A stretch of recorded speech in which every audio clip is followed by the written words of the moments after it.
Good morning students. Compulsory इंग्लिशच्या क्लासरूममध्ये आपणा सर्वांचं पुन्हा एकदा स्वागत. आजच्या लेक्चरमध्ये मी तुम्हाला तुमचा second essay values in life हा शिकवणार आहे. दिस एसे values in life it is written by A prolific writer Rudyard Kipling. Rudyard Kipling हे इंग्लिशमधले अगदी अष्टपैलू असे लेखक आहेत की ज्यांनी शॉर्ट स्टोरीज लिहिल्या आहेत, पोएम्स लिहिल्या आहेत, नॉव्हेल्स लिहिल्या आहेत. त्याचबरोबर त्यांनी अनेक स्पीचेस पण दिलेले आहेत. त्यांच्या अनेक कविता ह्या अतिशय प्रसिद्ध आहेत. परंतु तुम्हाला त्यांची जर अगदी जवळून ओळख करून द्यायची म्हटली तर अगदी तुमच्या बालपणीच तुमची ओळख रुडयार्ड किपलिंगशी झालेली आहे. तुम्ही लहान असताना कदाचित जंगल बुक ही सिरियल टी व्हीवर बघितली असेल, मोगलीची सिरियल, जंगल जंगल पता चला है. तर ही जी सिरियल आहे जंगल बुक ही अतिशय मुलांची आवडती अशी सिरियल आहे. तर ही जंगल बुक ही सिरियल जी आहे ही रुडयार्ड किपलिंग यांनी लिहिलेली. त्याच्यानंतर नॉट सिरियल इज रिटन की ही त्यांनी लिहिली. त्यांनी जंगल बुक हे जे पुस्तक लिहिलेलं आहे लहान मुलांसाठी, त्याच्यावरून ती सिरियल जी आहे ती बनवली गेलेली आहे. 1907 त्यांना लिटरेचरचं नोबेल प्राईज आहे ते दिलं गेलं आहे. Is the winner of Nobel prize. आणि आता हा जो एसे आहे values in life, this is a speech by Rudyard Kipling. एका विद्यापीठाच्या विद्यार्थ्यांच्या समोर दिलेलं त्यांचं हे भाषण आहे. In this speech, Rudyard Kipling is addressing to the students of McGill University in Montreal, Canada. This speech is delivered in 1907. 1907 साली मॅकगिल युनिव्हर्सिटी, कॅनडातल्या मॅकगिल युनिव्हर्सिटीच्या विद्यार्थ्यांच्या समोर त्यांनी हे भाषण दिलं. आता विद्यार्थ्यांच्या समोर भाषण दिलं आहे तर त्यावेळी त्यांनी विद्यार्थ्यांना उपदेश केला आहे की जीवनामध्ये तुम्ही कसं जगायला पाहिजे, कुठल्या गोष्टींना महत्त्व दिलं पाहिजे. तर टायटल जे आहे ते टायटलच आपल्याला सुचवतो that in this speech Rudyard Kipling he is emphasising on values in life. की जीवनामध्ये व्हॅल्यूज, तत्त्व, मूल्य ही महत्त्वाची असतात.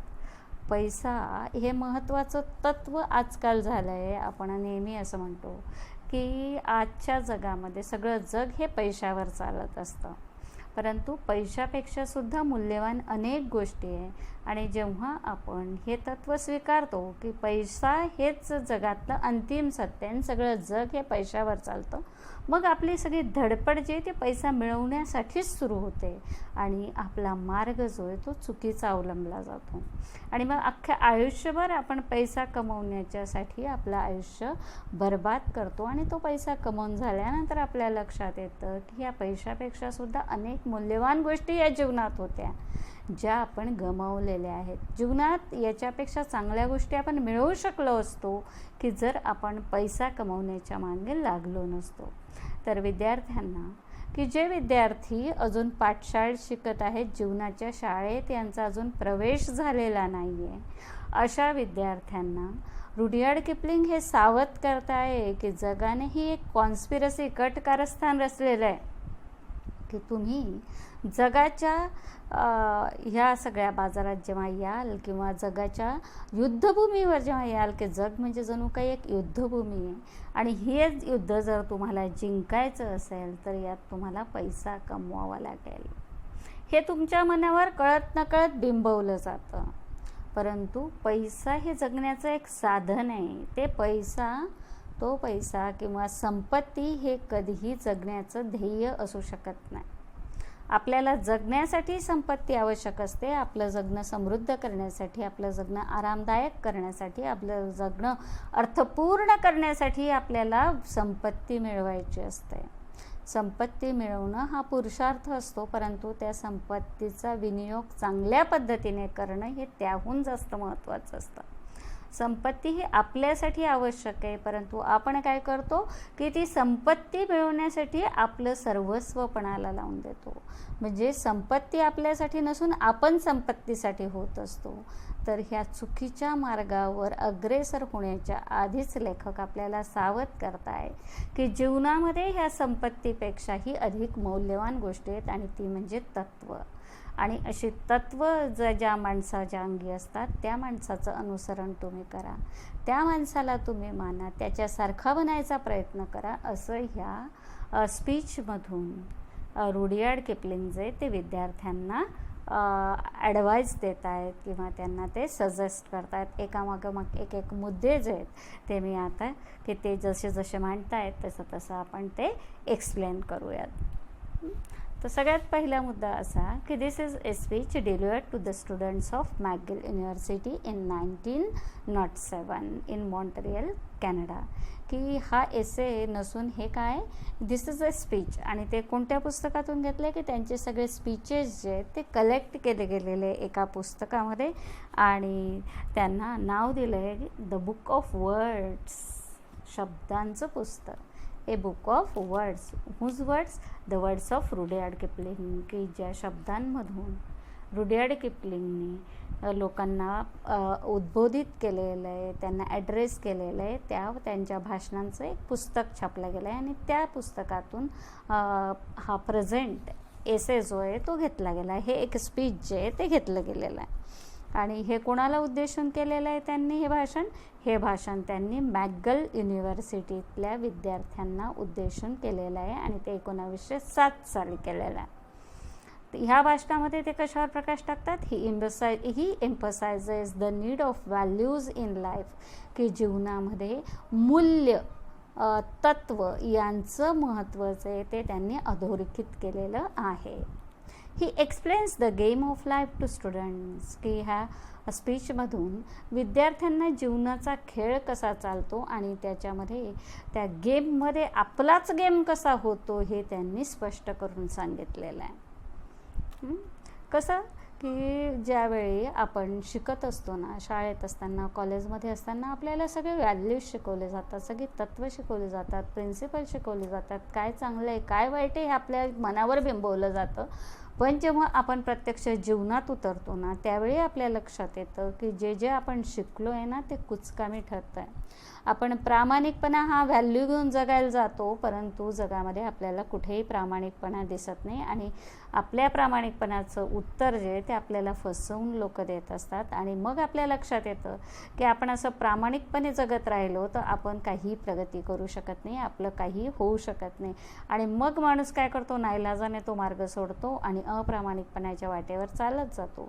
परंतु सुरुवातीला अप्रामाणिकपणा जरी भरभराट देत असेल, तो मार्ग सुखद वाटत असेल, थोड्या वेळात आपली खूप प्रगती होत असेल, पण शेवट मात्र याचा निराशेतच होत असतो, शेवट मात्र विध्वंसकच होत असतो. परंतु आपल्याला जगाच्या बाजारात आल्यानंतर कळतं की जी मूल्य आपल्याला शिकवली गेली आहेत ना ती ह्या जगाच्या युद्धभूमीवर कुचकामी ठरतात. आणि मग माणूस जगामध्ये जे नाणं चालतं ना तेच माणूस मग अंगीकारतो, ते स्वीकारतो. खोट्याचं नाणं जास्त चालतं ह्या जगामध्ये, बोलक्याचे गहू पण बोंड पण विकले जातात, आणि न बोलणाऱ्याचे बनसे गहूसुद्धा विकले जात नाही. परंतु असं खोटे गोष्टी ज्या आहेत त्यांना आपण बळी पडलो तर आपण स्वतःलाच फसवत असतो. जरी यशस्वी झालो तरीही फसवत असतो. बघा ह्या जगामध्ये स्मार्ट म्हणजे हुशार माणसं असतात ना तीच प्रगती करू शकतात, ती खूप पुढे जात असतात. ज्यांच्याजवळ काहीच नसतं आणि ती माणसं अगदी स्मार्ट बनतात आणि थोड्याच काळामध्ये खूप मोठ्या पदावर पोचलेली असतात. खूप संपत्ती त्यांनी मिळवलेली असते, नाव मिळवलेलं असतं, कीर्ती मिळवलेली असते, पॉवर मिळवलेली असते. त्यावेळी आपण त्यांना स्मार्ट माणसं म्हणतो. परंतु हा स्मार्टनेस जेव्हा त्यांच्याजवळ येतो आणि ते जेव्हा मोठे होतात त्यावेळी त्यांनी बरंच काही गमावलेलं असतं. त्यांच्यातला एक चांगला माणूस त्यांनी गमावलेला असतो. स्वतःच्या चेहऱ्यावर एक खोटं मुखवटा त्यांनी धारण केलेला असतो की स्वतः वाईट वागून वर चांगुलपणाचा मुखवटा त्यांनी धारण केलेला असतो. तर हे जरी जगाला फसवत असले तर जगाबरोबर ते स्वतःला सुद्धा फसवत असतात. आणि म्हणून ह्या एसेमध्ये एकच गोष्ट रुडयार्ड किपलिंग अगदी कळकळीने सांगतायत की बाबांनो, तुम्ही स्मार्ट बनू नका. Don't be smart. तुम्हाला कोणी वेडं म्हटलं ना तरी चालेल, आणि जगामध्ये जर तुम्हाला कुठे असा वेडा माणूस भेटला ना तर तुम्ही त्याचं अनुकरण करा.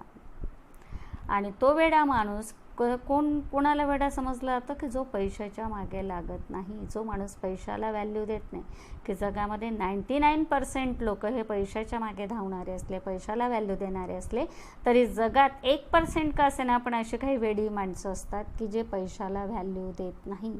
तर अशी माणसं कशी असतात त्यांचंही ते वर्णन करतात आणि त्या माणसांचं अनुकरण करायला शिकवतात. आणि पुन्हा शेवटी काय सांगतात ते की जर तुमच्यापैकी तुमचा एखादा मित्र तुम्हाला स्मार्ट बनताना दिसत असेल, की तो स्मार्ट आहे, की त्याचं वागणं स्मार्ट आहे, त्याचं बोलणं स्मार्ट आहे, त्याचं काम स्मार्ट आहे, तो खेळतो त्याच्यात पण स्मार्टनेस दाखवतो आहे, तर त्यावेळी ते म्हणतात की तुम्ही त्याला एकतर गोड बोलून प्रेमाने हात धरून त्या स्मार्टनेसच्या बाहेर काढा, आणि तो गोड बोलून ऐकत नसेल तर त्याची मानगूट पकडून त्याची गच्ची धरून त्याला बाहेर काढा.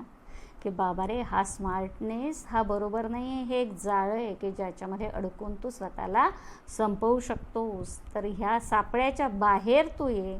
स्मार्ट बनण्यापेक्षा एक चांगला माणूस बन, कारण जगामध्ये ह्या स्मार्टनेसपेक्षा, संपत्तीपेक्षा, संपत्ती मिळवण्याच्या ह्या सगळ्या टेक्निक्सपेक्षा भरपूर चांगल्या गोष्टी आहेत. याच्यापेक्षा तू हायर नॉलेज मिळवण्याचा प्रयत्न कर, चांगलं नॉलेज मिळवायचा प्रयत्न कर, चांगला माणूस बनण्याचा प्रयत्न कर, खरा माणूस बनण्याचा प्रयत्न कर. त्याच्यातला आनंद जो आहे तो यापेक्षा जास्त महत्त्वाचा आहे. पैशातून मिळणारा आनंद जो आहे तो वरवरचा आहे, खोटा आहे. तर जर त्याच्यावर तुम्हाला प्रेम असेल आणि ती व्यक्ती जर असं स्मार्टनेसच्या सापळ्यात सापडत असेल तर तुम्ही त्याला त्याच्यातून बाहेर काढा आणि चांगल्या जीवनाशी त्याची ओळख करून द्या, त्याला चांगला माणूस बनण्याची संधी द्या.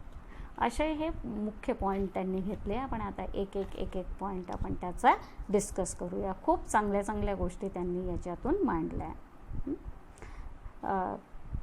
I have explained the second point. He explains the game of life to students. की विद्यार्थ्यांना जीवनाचा खेळ कसा असतो ना तो ते एक्सप्लेन करून सांगतात. बघा, जीवनामध्ये जोपर्यंत तुम्ही लहान असतात तोपर्यंत तुम्हाला व्हॅल्यूज शिकवले जातात. तुम्हाला सांगतात की खोटं बोलणं पाप आहे, सत्य हेच महान असतं, दुसऱ्याला फसवणं पाप आहे. पण तुम्ही जेव्हा मोठे होतात आणि प्रत्यक्ष जगण्याला सुरुवात करतात ना तेव्हा तुमच्या लक्षात येतं की त्या सत्याला काही किंमत नाही, चांगुलपणाला काही एक किंमत नाही.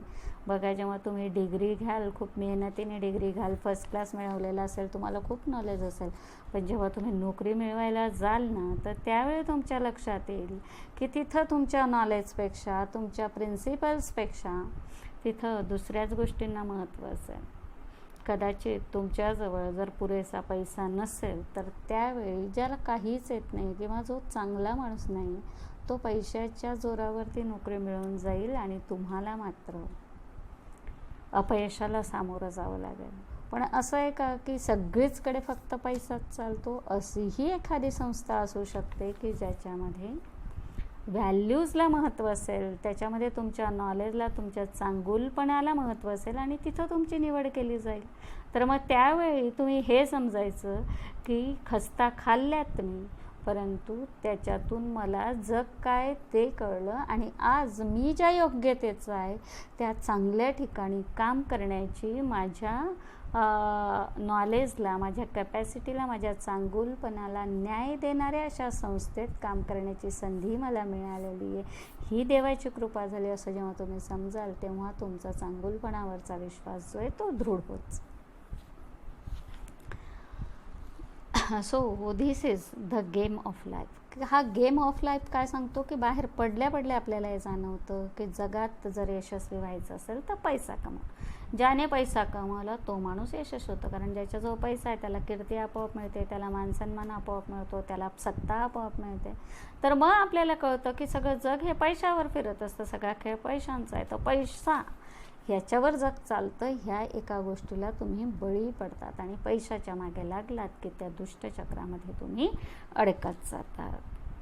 की अगदी साध्या सोप्या भाषेमध्ये रुडियार्ड किपलिंग यांनी व्हॅल्यूज, जीवनामध्ये मूल्यांचं महत्त्व पटवून दिलेलं आहे. Simple language and value education are the core elements of his speech. त्यांच्या ह्या भाषणाचा मुख्य गाभा जर काय असेल तर त्यांची साधी सोपी भाषा आणि त्यांनी तत्वांना, मूल्यांना दिलेलं महत्त्व. बघा, त्यांनी सुरुवात करतानाच काय केलेली आहे की ह्या भाषणाची सुरुवात केली तर एकदम जड बोजड उपदेश देण्याच्या स्वरामध्ये नाही केलेली आहे. तर त्यावेळी ते म्हणतात की विद्यार्थी मित्रांनो, की त्यांच्याबरोबर बरेचसे विद्यार्थी डॉक्टरेट झालेले आहेत, काही ग्रॅज्युएट होत आहेत, तर त्या सगळ्यांना उद्देशून ते म्हणतात की मी पण ह्या युनिव्हर्सिटीचा माजी विद्यार्थी आहे आणि त्या विद्यार्थ्यांचं जेव्हा मी सगळीकडे भटकून आलो तर त्यावेळी माझे अनुभव तुम्हाला सांगणं किंवा तुमच्याशी संवाद साधणं हे मला भाग पडतं आहे. त्यांनी मला सांगितलं आहे. आणि मग कसं असतं ना, एखादा परका माणूस जेव्हा काहीतरी आपल्याला सांगतो तर आपण अगदी मन लावून ऐकतो. त्या परक्या व्यक्तीला आपण खूप रिस्पेक्ट देतो, आदर देतो. पण जेव्हा आपल्याचीच एखादी व्यक्ती किंवा आपल्याला माहीत असलेली व्यक्ती जेव्हा काहीतरी भाषण देत असते ना, त्यावेळी आपण त्याला इतका इम्पॉर्टन्स देत नाही. त्यांचं म्हणणं जे आहे ते आपण मनापासून ऐकत नाहीत. म्हणून ते म्हणत आहे की ही विद्यार्थ्यांना काय असते ना, की एक प्रकारची पेनाल्टी, शिक्षा दिलेली असते, दंड भरावा लागतो, की त्यांना ऐकायचं नसतं परंतु तरीही समोरच्याचं भाषण जे ते ऐकून घ्यावं लागतं. तुम्हालाही माहीत असेल की काही प्रोग्राम असला की विद्यार्थी पळून जायला लागतात का? कारण त्यांना ते भाषण ऐकणं, उपदेश ऐकणं नकोसं वाटतं. हे सगळे प्रोग्राम जे ते तुमच्यासाठी अरेंज केलेले असतात परंतु तुम्ही पळून जाता. मग आम्हाला गेटवर उभं राहावं लागतं तुम्हाला अडवण्यासाठी, कारण प्रोग्राम तुमच्यासाठी तुम्हीच नसले तर कसं व्हायचं. आणि प्रोग्राम नाही केले तर मग तुम्हाला या सगळ्या गोष्टी आम्ही देणार कशा? म्हणून त्या सगळ्या गोष्टी कराव्या लागतात. तर तेच नाडी त्यांनी पकडली आहे. ते काय म्हणत आहेत की जेव्हा असे ओळखीची व्यक्ती आपल्याला भाषण देते ना, तर त्यावेळी विद्यार्थ्यांना नाटक करावं लागतं की नाही नाही, आम्ही तुमचं अगदी मनापासून ऐकतोय, we are listening with interest, की त्यांना पोलाइटनेस, नम्रपणा दाखवावा लागतो. आम्ही अगदी मन लावून ऐकतोय असं दाखवावं लागतं. आणि त्या स्पीकरबद्दल, बोलणाऱ्याबद्दल आमच्या मनामध्ये खूप आपुलकी, आदर आहे हे पण दर्शवावं लागतं. पण हे सगळं ढोंग असतं आणि दोन्ही बाजूंनी ढोंग असतो. नुसता ऐकणाराच ढोंग नाही करत तर बोलणाऱ्याला पण ढोंग करावं लागतं. कसलं ढोंग करावं लागतं? The speaker tries to look virtuous. तो स्पीकर, वक्ता जो आहे ना, त्या वक्त्याला पण हे दाखवावं लागतं की मी किती सद्गुणी आहे, मी किती तत्वनिष्ठ आहे. कारण पोरांच्या समोर ते सगळं मांडावं लागतं. पण ना बोलणारा तितका तत्वनिष्ठ असतो ना ऐकणारे तितके प्रामाणिक असतात. बोलणारा बोलतो, ऐकणारे एका कानाने ऐकतात, दुसऱ्या कानाने सोडून देतात. आणि म्हणून ते म्हणत आहे की on such occasions a little truth is spoken, की अशा प्रसंगी ना जे बोललं जातं ते खूप काही खरं नसतं, थोडंसंच सत्य त्याच्यातून बाहेर होतं. बाकीच्या सगळ्या गोष्टी या सगळ्या मुलामा दिलेल्या खोट्या खोट्या गोष्टी असतात की ज्या ना ऐकणारे फॉलो करत ना बोलणारा स्वतः फॉलो करत. तर त्यानंतर ते म्हणत आहे when the students will enter into the battle of life they will be confronted with the conspiracy which tries to make them believe that the world is govern by wealth. ते म्हणतात की जेव्हा तुम्ही ही degree पूर्ण कराल आणि जगाच्या युद्धभूमीवर प्रत्यक्ष उतराल किंवा जेव्हा प्रत्यक्ष जीवन जगायला सुरुवात करणार. युद्धभूमी काय म्हटले? कारण जीवनातला संघर्ष हा युद्धभूमीपेक्षा कमी नसतो. युद्धभूमीवर जसं स्वतःचं अस्तित्व राखण्यासाठी, विजय मिळवण्यासाठी प्रयत्नशील असावं लागतं, शत्रूला नामोहरम करण्यासाठी शस्त्रसज्ज असावं लागतं, तसंच जीवनातसुद्धा आपलं ध्येय साध्य करण्यासाठी, यशस्वी होण्यासाठी असं सैनिकासारखं सतत सज्ज असावं लागतं. शत्रू आपल्यावर कुठून कसा हल्ला करेल हे सांगता येत नाही. स्वतःचा बचाव करून स्वतःचं अस्तित्व टिकवून ठेवणं आणि विजय मिळवणं हे ध्येय जीवनातसुद्धा असतं. म्हणून त्यांनी त्याला बॅटलफील्ड असं म्हटलं आहे.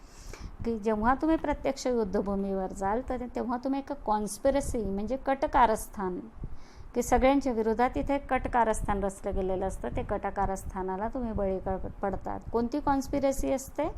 That tries to make them believe that the world is govern by wealth, की तुमच्या मनावर बिंबवलं जातं की हे जग हे पैशावर चालत असतं. आणि मग तुम्हालाही असं वाटतं की पैसा किंवा संपत्ती हेच जगातील एकमेव गोष्ट आहे आणि जीवनामध्ये जगायचं असेल तर आपलं एकमेव ध्येय बनतं की संपत्ती मग ती कोणत्या का मार्गाने असे ना ती मिळवायची.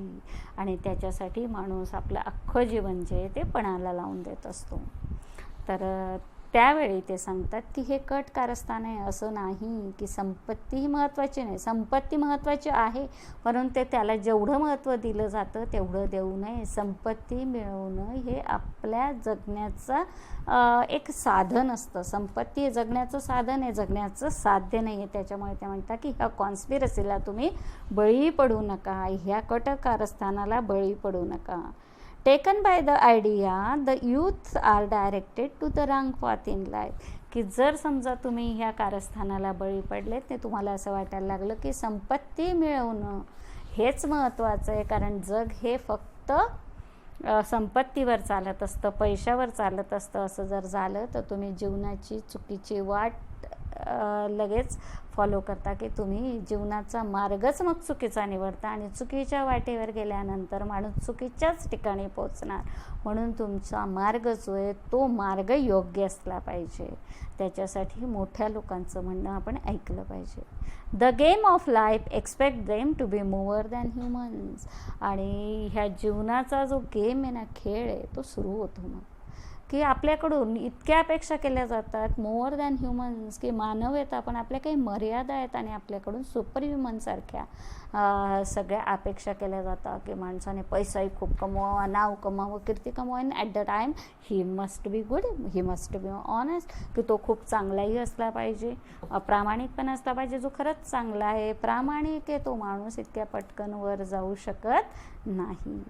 तर त्याच्यामुळे ह्या गेममध्ये कृपा करून तुम्ही फसू नका. There are some people in the world who do not give importance to wealth.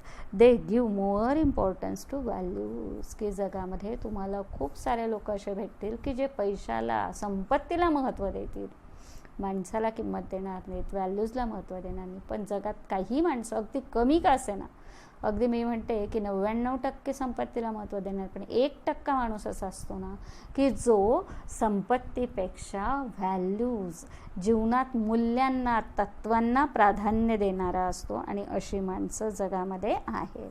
आणि ही माणसं कुठे सापडू शकतात तुम्हाला? तो म्हणतो की जगताना तुम्हाला ही माणसं कुठे पण भेटू शकतात. तो एखादा शेतकऱ्याच्या रूपात तुम्हाला भेटेल, एखाद्या सैनिकाच्या रूपात तुम्हाला भेटेल, एखाद्या शिक्षकाच्या रूपात तुम्हाला भेटेल, एखाद्या व्यापाऱ्याच्या रूपात तुम्हाला भेटेल, एखाद्या संस्था चालकांच्या रूपात तुम्हाला भेटेल, एखाद्या सामाजिक कार्यकर्त्याच्या रूपात तुम्हाला भेटेल, एखाद्या वेळेस राजकीय नेत्याच्या स्वरूपात सुद्धा तो तुम्हाला भेटू शकतो. असं काही नाही आहे. एखाद्या डॉक्टरच्या रूपात भेटेल, की जीवनातल्या कुठल्याही फील्डमध्ये ही अशी चांगली माणसं असतात की जी पैशाला महत्त्व न देता व्हॅल्यूजला महत्त्व देत असतात. तर अशी माणसं कशी असतात? These men are stronger than the so called Lions in the society. की समाजामध्ये अगदी वाघ बनून मिरवणारे असतात, सिंह बनून मिरवणारे असतात ना पॉवरफुल माणसं, ह्यांच्यापेक्षाही तत्ववादी माणूस हा खूप स्ट्रॉंग असतो. तो कोणालाही घाबरणारा नसतो, उलट इतर लोकच त्याला घाबरत असतात. बघा, जो करप्ट माणूस आहे ना त्याला कोणी घाबरत नाही, त्याला पैसे फेकतात आणि विकत घेतात. पण जो नॉन करप्ट आहे ना, जो भ्रष्टाचारी नाही आहे ना, त्याला घाबरून राहतात. मग त्याला घाबरतात म्हणूनच त्याला संपवायचा प्रयत्न केला जातो, कारण तो त्यांच्या मार्गातला काटा असतो. पण अशी माणसं जी आहेत ती कधीही कोणाला घाबरत नाहीत. आणि मग ते म्हणतात की असा माणूस जर तुम्हाला भेटला ना तर तुम्ही त्याचं निरीक्षण करा. ते म्हणतात की सुरुवातीला जर असा माणूस तुम्हाला भेटला तर तुम्ही काय कराल? At first you will laugh at the man and think that he is not smart. की असा पैशाला किंमत न देता व्हॅल्यूजला किंमत देणारा माणूस दिसला ना तर तुम्हाला असं वाटेल की काय वेडा माणूस आहे, या शाणा नाही आहे, याला काही कळतच नाही आहे, स्मार्ट नाही आहे हा माणूस. आणि मग ऑथर, लेखक त्याला लोकांना सुचवतात की असा माणूस तुम्हाला भेटला की मग मात्र तुम्ही त्याचं ऑब्झर्वेशन करा, त्याचं निरीक्षण करा. हा माणूस वागतो कसा, बोलतो कसा, कोणत्या गोष्टीला महत्त्व देतो आणि कशा पद्धतीने तो वागत असतो. नुसतं ऑब्झर्वेशन करू नका, तर तुम्ही त्याचं अनुकरण करायचा प्रयत्न करा. जीवनात तुम्हाला आदर्श व्हायचं असेल तर त्याचा आदर्श तुम्ही डोळ्यासमोर ठेवा, त्याच्या अनुकरण करून त्याच्यासारखा व्हायचा प्रयत्न करा. कसा आहे तो माणूस? He is different than others, की आजूबाजूच्या गर्दीपेक्षा तो वेगळा आहे. He is not dominated by money, की असा एखादा माणूस सापडतोच तुम्हाला की ज्याच्यावर पैशाचं वर्चस्व चालत नाही, जो पैशाला शरण जात नाही. ही never fears anywhere or anything, असा पैशाला किंमत न देणारा माणूस कुणालाही घाबरत नाही आणि कशालाही घाबरत नाही. हो, he own do what you want but he will do what you will do what he want, की तुम्ही काय करावं हे त्याला तुम्ही सांगू शकत नाही की तुम्ही माझ्यासाठी हे करा. तो तुमच्यासाठी काही करणार नाही, त्याला जे करायचं तेच करेल. तुम्ही त्याला विनंती करा, तुम्ही त्याला धमकी द्या, पण त्याला जी गोष्ट करायची तीच करेल. उलट तुम्हाला त्याचं म्हणणं ऐकणं भाग पडतं. त्याला जसं तुम्ही वागावं असं वाटेल तसं तुम्हाला वागावं लागेल. You will have no weapon to fight with this man, की लेखक म्हणताय की तुमच्या शस्त्रागारामध्ये असं शस्त्रच नाही आहे की ज्या शस्त्राने तुम्ही ह्या व्यक्तीशी लढू शकाल, त्याच्याशी फाईट करू शकाल, त्याला जखमी करू शकाल, त्याला हरवू शकाल. असं एकही शस्त्र तुमच्या शस्त्रागारामध्ये नाही. नो आर्ग्युमेंट कॅन विन हिम, बरं तुम्ही त्याच्याशी वादविवाद करून बघा, परंतु तुमचं कोणतंही आर्ग्युमेंट त्याला जिंकू शकणार नाही. तुम्ही त्याला आर्ग्युमेंटमध्ये पण हरवू शकत नाही. What ever you gain he will gain more than you. आणि ते म्हणता की असा जो माणूस जो पैशाला किंमत देत नाही ना, तुम्ही तुमच्या मार्गाने, चुकीच्या मार्गाने किंवा संपत्तीला महत्त्व देत जे मिळवाल ना, तर ही व्यक्ती संपत्तीला महत्त्व न देता सुद्धा तुमच्यापेक्षा जास्त मिळवू शकते. बघा तुम्ही की हजारो लोक करप्ट असतात, हजारो लोक श्रीमंत असतात, त्यांची नावं कुणाला माहिती नसतं, पण एखादाच प्रामाणिक असतो, कफल्लक असतो, तो मात्र सगळ्यांना माहिती असतं. म्हणजे नाव कीर्ती ही त्याला मिळालेली असते. तुम्ही जे समाधान मिळवण्यासाठी संपत्ती मिळवताना, त्या संपत्तीतून तुम्हाला जेवढं समाधान मिळतं ना, त्याच्याजवळ संपत्ती नसताना तेवढं समाधान त्याच्याजवळ आहे. म्हणजे जे तुम्हाला मिळतं ना त्याच्यापेक्षा तो जास्तच मिळवणारा असतो. The author wants the students to study such man and try to become like him. आणि लेखक मग विद्यार्थ्यांना सल्ला देतात की असा माणूस तुम्हाला कुठल्याही फील्डमध्ये सापडू द्या, तो समोर आला तर त्याचं ऑब्झर्वेशन करा, निरीक्षण करा, त्याचा अभ्यास करा आणि त्याच्यासारखं बनण्याचा प्रयत्न करा. आणि त्याच्यासारखं बनलात तर तुम्ही चांगला माणूस होऊ शकतात. If wealth is necessary for you, for the purposes not your own, you use your left hand to acquire it and keep your right hand free for your proper work in life. बघा, अतिशय महत्त्वाचा सल्ला दिला की wealth, संपत्ती मिळवणं गरजेचं आहे, पण स्वतःसाठी किती संपत्ती लागते. बघा, आपल्या गरजा आपण वाढवून ठेवल्या आहे. आपल्या गरजा जर कमी केल्या ना, तर आपल्याला खूप कमी पैशाची गरज असते की ज्याच्यात आपण चांगल्या पद्धतीने जगू शकतो. पण आपण काय ना, आपल्या स्वतःसाठी जेवढा पैसा लागतो त्याच्यापेक्षा इतरांसाठी आपल्याला जास्त पैसा लागतो. आपण किती श्रीमंत हे दाखवण्यासाठी आपल्याला पैसा लागतो. मग ते म्हणतात की जो पैसा तुम्हाला स्वतःसाठी नको आहे आणि तरीही तो तुम्हाला कमवावा लागतोय, तर काय करा की फक्त तुमचा डावा हात आहे ना, तो डावा हात संपत्ती मिळवण्याच्या कामात लावा आणि उजवा हात मात्र चांगली कामं जी तुम्हाला स्वतःसाठी करायची आहे, जगाच्या कल्याणासाठी करायची, ती करण्यासाठी तुमचा उजवा हात जो आहे तो राखून ठेवा. म्हणजे काय की संपत्ती कमवण्याच्या मागे तुमची सगळी ताकद लावू नका. संपत्ती गरजेपुरती मिळवा आणि दुसरीकडे चिरंतन जे गोष्टी आहेत, शाश्वत ज्या गोष्टी आहेत त्या मिळवण्यासाठी, कारण माणसाचा जन्म आपल्याला खूप पुण्याईने मिळत असतो, तर जन्म मिळाला आहे तर त्याचं काहीतरी सार्थक करण्यासाठी, चांगली कामं करण्यासाठी आपला वेळ द्या. संपत्ती कमावण्याच्या मागे लागू नका. काय म्हणतायत ते कॉशस करताय. He makes the students aware that if you use both your hands to earn wealth, you will be deceived. की जर समजा तुम्ही तुमचे दोन्ही हात पैसा कमवण्याच्या कामात लावले ना, तर तुम्ही फसवले गेले आहात असं समजा. जग तुम्हाला फसवतंय. You earn You can earn enormous wealth.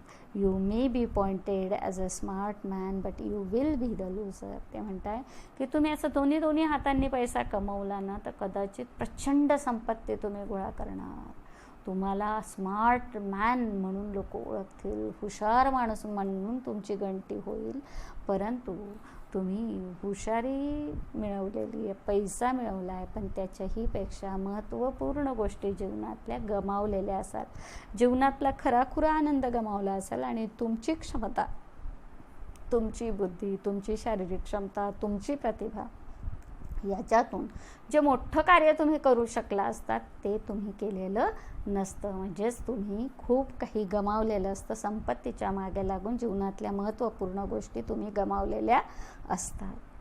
मग नंतर वळतात ते यूथकडे. बघा, तारुण्याचा काळ जो आहे ना तो अतिशय महत्त्वाचा असतो. तारुण्याला काय म्हटलं जातं? Youth is the season of hope, ambition and uplift. की यूथ म्हणजे तारुण्य हा आपल्या जीवनातला असा ऋतू असतो की ज्याच्यामध्ये मन आशेने भरलेलं असतं, मनामध्ये महत्त्वाकांक्षा असते आणि वर जाण्याची उर्मी असते, काहीतरी कमावण्याची, काहीतरी मिळवण्याची उर्मी असते. असा हा महत्त्वाचा कालखंड असतो.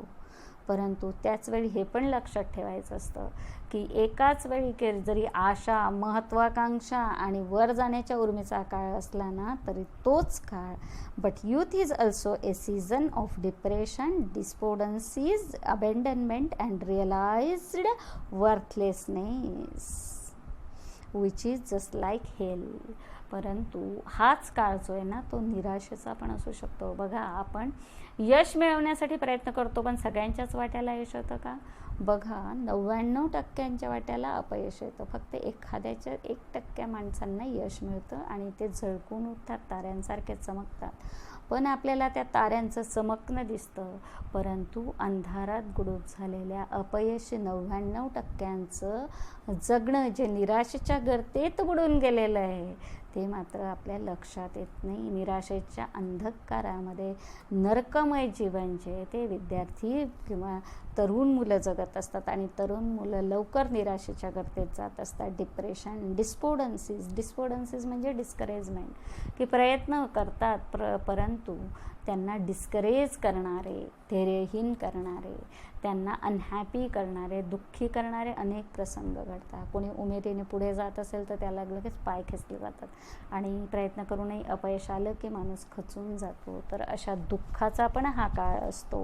अबेंडनमेंट, बघा, यश मिळालं की सगळे डोक्यावर घेतात पण अपयशी ठरलं की सगळे टाकून देतात. मित्र, नातेवाईक तर टाकताच पण स्वतःचे आईवडीलसुद्धा त्यांना टाकून देतात. ते म्हणतात की काही कामाचा नाही आहे तू, की सगळीकडून निराशा माणसाला घेरते अँड रिअलाइज्ड वर्थलेसनेस. आणि जग मग ही जाणीव करून देतं. बघा, यशस्वी झालं तर जग डोक्यावर घेतं पण अपयश आलं ना तर लाथाडतं जग, पायाने तुडवतं. माणूस उठण्याचा प्रयत्न केला त्याला पुन्हा दाबलं जातं. वर्थलेसनेस, की तुला काहीच किंमत नाही, तू काही कवडी मुलाचा आहे हे आपल्याला जाणवून दिलं जातं. आणि मग अशा निराशेच्या गर्तेत जर तरुण मुलं गेलीत तर त्या नरकातून त्यांना बाहेर काढणं अतिशय कठीण होऊन बसतं. जग तुम्हाला बाहेर येऊ देणार नाही, तुम्हालाच त्याच्यातून बाहेर यावं लागतं. तर ही पण जाणीव ठेवली पाहिजे की तारुण्याचा काळ हा उमेदीचा काळ असतो, तसाच निराशेचा पण काळ असतो. तारुण्याचा काळ यशाचा असतो, तसाच अपयशाचा सुद्धा असू शकतो. हा वर जाण्याचा काळ आहे, तसंच गर्तेत कोसळण्याचा पण काळ हा असू शकतो. The main cause of human follies is the egotism of man. आणि जे दुःख, अपयश वगैरे येतं ना माणसाला, निराशा जी येते ना ती माणसाच्या इगोमधून येते. अहंकार होतो माणसाला की मी खूप काही आहे. बघा, अपयश आलं ना तर त्यावेळी आपण स्वतःचे दोष नाही शोधत की मी कुठे कमी पडलो हे नाही शोधत. आपण काय करतो? परिस्थितीला दोष देतो. मी तर खूप अभ्यास केला होता पण प्रश्नपत्रिकाच कठीण होती, शिक्षकच शिकवणारे चांगले नव्हते. म्हणजे आपण काय करतो? आपल्या दोषांचं खापर परिस्थितीवर फोडतो आणि त्यामुळे निराशेच्या गर्तेत जातो. तसं न करता आपण जर आत्मपरीक्षण केलं, आपण कुठं कमी पडलो ते शोधलं आणि आपण प्रयत्न केले तर यश आपल्याला मिळू शकतं. परंतु आपल्या सवयी अशा झालेल्या असतात की आपल्या चुकांचं खापर आपण दुसऱ्यावर फोडून मोकळं होतं. आपण त्याच्यातून माणसाची प्रगती होत नाही. इगो असतो. बघा, एखाद्याने आपला अपमान केला शिक्षक जर काही बोलले तर ते कदाचित आपल्या चांगल्यासाठी बोलतात, त्यांनी आपले दोष दाखवले तर आपण ते सुधारू शकतो, परंतु तो अपमान जो आहे तो आपण अनाठाई घेतो, त्याच्यातून दुःखाच्या निराशेच्या गर्तेत जात असतो. हा इगो जो आहे ना तो माणसाने बाजूला ठेवला पाहिजे, अहंकार जो आहे तो बाजूला ठेवला पाहिजे. To be safe from this ego, youth should lose themselves for the cause that is not personal. आणि बघा, जर तुम्हाला निराशेच्या गर्तेत जायचं नसेल, डिस्पेअरच्या पिंजऱ्यात अडकायचं नसेल, तर एक काम करा की स्वतःला महत्त्व देणंच कमी करून टाका. माणूस याच्यात का अडकतो? कारण स्वतःला तो खूप मोठा समजतो, खूप चांगला समजतो, खूप शहाणा समजतो, परंतु नाही, तसं नसतं. बघा, जर तुम्हाला निराशा यायला लागली ना तर स्वतःला एवढं महत्त्व देऊच नका ना. तुम्ही काय करा की स्वतःच्या पलीकडे बघायला शिका, की आपण स्वतःसाठी करतोय पण इतरांसाठी काहीतरी करून बघा. जेव्हा तुम्हाला निराशा घ्यायला लागेल, अपयश यायला लागेल, तर त्यावेळी इतरांच्या आनंदासाठी आपण काय करू शकतोय, इतरांना सुख देण्यासाठी काय करू शकतोय, दुःखामध्ये आपण इतरांना मदत करू शकतोय का, याचा विचार करायला लागलं, त्या पद्धतीने कृती करायला लागलं, तर ह्या सगळ्या निराशेच्या गर्तेतून, अपयशाच्या गर्तेतून आपण बाहेर पडू शकतो. जेव्हा असं काहीतरी डिप्रेशनचे विचार, नैराश्याचे विचार मनात यायला लागले ना, तर त्यावेळी एक काम करा की स्वतःला महत्त्व देणं बंद करा, स्वतःपेक्षा बाकीच्यांचा विचार करा, तर तुम्ही निराशेच्या गर्तेत जाण्यापासून वाचू शकता. The despair and horror means nothing. बघा, काय करायचं ना की दुसऱ्यांची मदत केली, दुसऱ्यांसाठी काहीतरी काम केलं ना, तर आपल्याला आपण काहीतरी कामाचे आहोत हा आत्मविश्वास निर्माण होतो, आपण चांगले आहोत हा आत्मविश्वास माणसाच्या मनात निर्माण होतो. आणि बघा, डिस्पेअर किंवा हॉरर, भीती, भयानक, की कसं व्हायचं, फ्युचरची भीती माणसाच्या मनात असते की कसं व्हायचं, माझं काय होईल, मी तर अजून सेटलच नाही आहे. तर ही भीती जी आहे ना, हे सेन्सेशन जे आहे ना, तेच आपल्याला घातक असतात. तर ही भीती जी आहे ही आपल्याला मारते. त्यापेक्षा आपण ती भीती मनातून काढून टाकली पाहिजे. आणि ही भीती जी आहे ना, ही आपण आपल्या मनातून बाहेर काढू शकतो. अशी कुठलीच गोष्ट नाही आहे जगामध्ये की जी इमरेमेडिबल, की ज्याच्यावर उपाय नाही ना. अशी कुठलीही समस्या नाही. समस्या असेल तर त्याच वेळी तिच्यावर उपायसुद्धा असतो. बघा, आपले जुने म्हातारे म्हणतात, अपाय तिथं उपाय, की काहीतरी समस्या असली ना तर तिथंच त्याच्यावरचा उपाय पण असतो, फक्त तो आपल्याला सापडत नाही. तुम्ही प्रश्नातच डोकावून बघा. जेव्हा तुम्हाला बघा प्रश्न असतात ना, प्रश्नाचं उत्तर त्या प्रश्नातच लपलेलं असतं. प्रश्न निर्माण झाला आहे म्हणजे निश्चितच त्याचं उत्तर आहे. समस्या निर्माण झाली म्हणजे निश्चित त्याचं सोल्युशन आहे. फक्त ते शोधायला आपण कमी पडत असतो, आपले प्रयत्न कमी पडतात. इनइफेसेबल, की जी गोष्ट अशी नाहीच की एखादी समस्या आणि ती संपणार नाही. प्रत्येक गोष्ट संपू शकते. If you don't believe in the supreme power of God, don't give much importance to yourself. आणि ते म्हणतात की जगामध्ये अशी एक शक्ती आहे की जिला आपण परमेश्वर, गॉड म्हणून संबोधत असतो, आणि सगळ्या ज्या काही गोष्टी होत असतात त्या परमेश्वरांच्याच इच्छेनुसार होत असतात. त्यानेच काहीतरी रोल देऊन आपल्याला पाठवलं आहे. आपण जर काही काम चांगलं करू शकत असलो ना, तर हे पण तो आपल्याकडून करून घेतोय. आपला मोठेपणा नाही आहे त्यात, आपण काही खूप मोठे नाही, तो आपल्याकडून करून घेतोय, एवढी भावना ठेवली. आणि अपयश आलं तर त्याला आपल्याकडून याच्यापेक्षा चांगलं काम करून घ्यायचं असेल, असं जर आपण मनात ठेवलं आणि कामाला भिडलो ना, तर मग मात्र निश्चितच आपल्याला यश जे आहे ते मिळत असतं. हां, आणि मग नंतर सगळ्यात शेवटी ते येतात की तुम्ही आधी स्वतःच्या इगोमधून बाहेर या, स्मार्ट बनायचा प्रयत्न करू नका. ते म्हणतात की जर तुम्हाला यशस्वी व्हायचं असेल तर कृपा करून स्मार्ट बनायचा प्रयत्न करू नका.